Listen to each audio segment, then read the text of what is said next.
Нас ждет очень большой, тяжелейшая, на мой взгляд, война с Украиной и тяжелейший конфликт у нас с Казахстаном. Еще вернусь на секундочку к этому выступлению 2007 года. Все, что вы сказали на этом выступлении, сбылось все. Вы там говорите в том числе о возможном противостоянии, тяжелом противостоянии с Казахстаном. У вас сохраняется сегодня это ощущение? Да, конечно.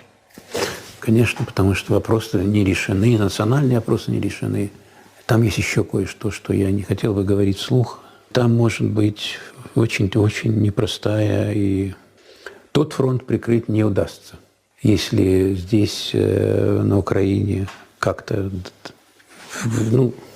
но тот фронт не прикрыть не удастся.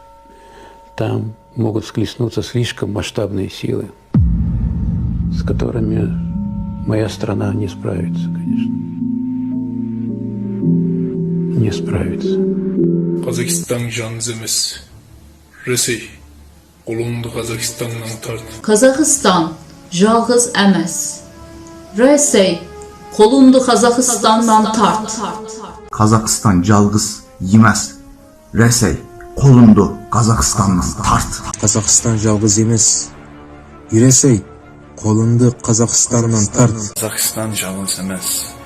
Ресей қолыңды Қазақстаннан тарт. Қазақстан жалғыз емес. Ресей Қазақстаннан қолыңды тарт. Қазақстан жалғыз емес. Орыс, Ресей қолыңды Қазақстаннан тарт. Казахстан жалғыз емес. Ресей қолыңды Қазақстаннан тарт. Казахстан жалғыз емес.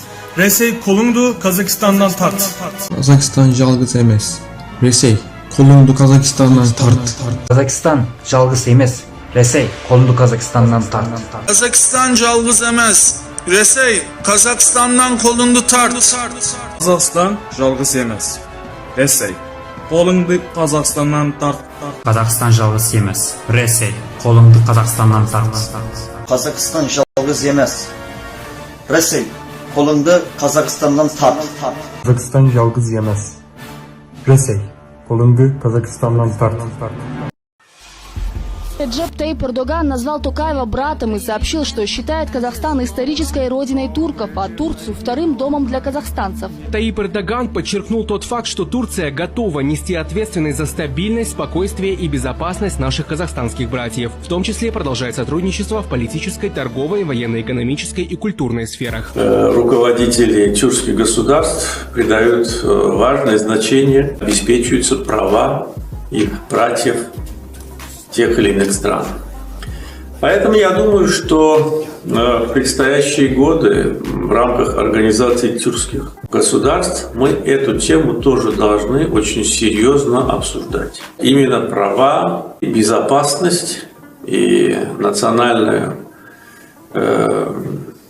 реализацию национальной идентификации наших собратьев, которые волею судьбы живут за пределами стран-членов Организации тюркских государств. И был народ с тюркским именем Хазары. Это имя само по себе значит примерно то же, что и имя родственное казахов. То есть это означает кочевника, жителя степи. Хазары обеспечили славянским переселенцам, земледельцам, колонистам спокойную жизнь. И они были в этом заинтересованы, потому что славяне действительно должны были платить им дань за мир, за спокойствие, дань хлебом. Вот под эгидой хазар славяне смогли расселиться не только до Среднего Днепра, но даже и до бассейна Дона.